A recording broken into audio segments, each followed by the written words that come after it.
I've always been an artist or involved with the art world in some manner. So before, I was actually making things in an apartment in Harlem as an artist, and then moved later to the East Village in New York, and then had a little kiln like the size of a hat box in my apartment, and making like objects and little things, nothing design oriented until the egg lamp. And then there was like a lamp, there was like a egg-shaped lamp that sort of evolved out of my fascination with eggs, which started back in San Francisco.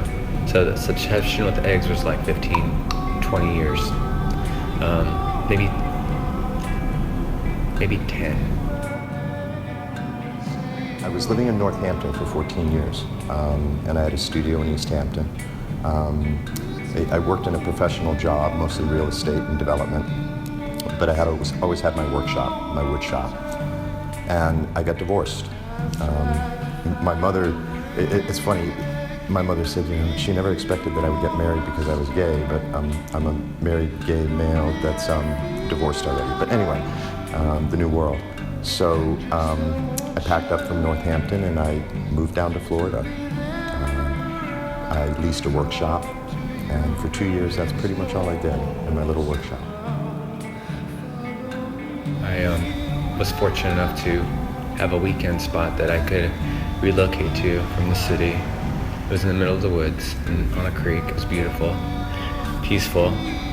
It wasn't a full working studio, so to make ceramics there, I built an addition and basically left the city in like 2003 and built out the studio, had a workspace, still obsessed with the egg, so I kept working the egg, but then I set up the ceramic practice. I had a kiln, I had a spray booth, I had a way to cast and make things and objects, and I started from there. And then I was inspired by birds and other things in nature, and that sort of evolved, and things started flowing, and still lighting, and just, I guess, a more commercial aspect rather than just a gallery model for becoming an artist or becoming somebody who I could actually continue to make a life making things and a practice.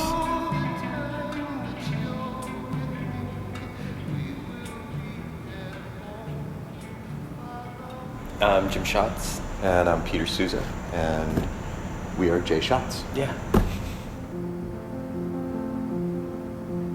The company wasn't called J. Schatz, it was called Egg Lamps. Egg Lamps became this thing that eventually morphed into the nightlight. The Star Egg Nightlight then became one product, and then an egg bird feeder followed.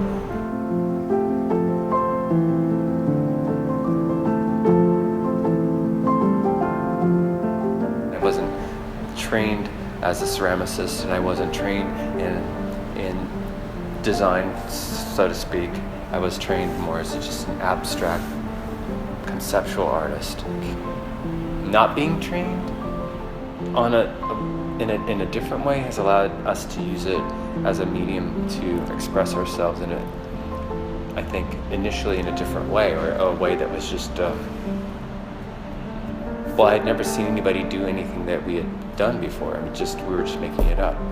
So there was just no, it was like, no, you can't do it that way. It's like, you knew you couldn't do it that way if it didn't come out. But if it came out, then you're like, well, look, we're doing it like this and it's working. It opened up a lot of things.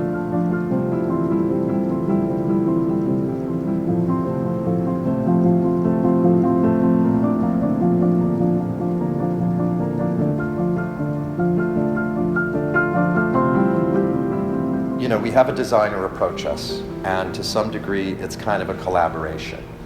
And we learned a lesson from that particular issue where someone says, I want a plate just like the one I saw online, except I want it in this color with this stripe and that stripe. And then we go ahead and try to produce their vision. It's not something that we normally do.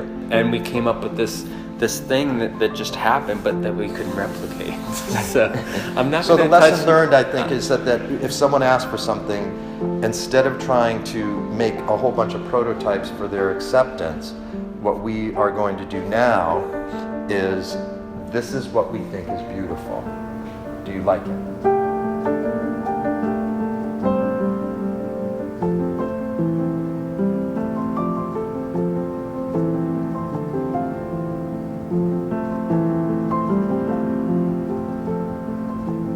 At the end of the day, we're not getting rich.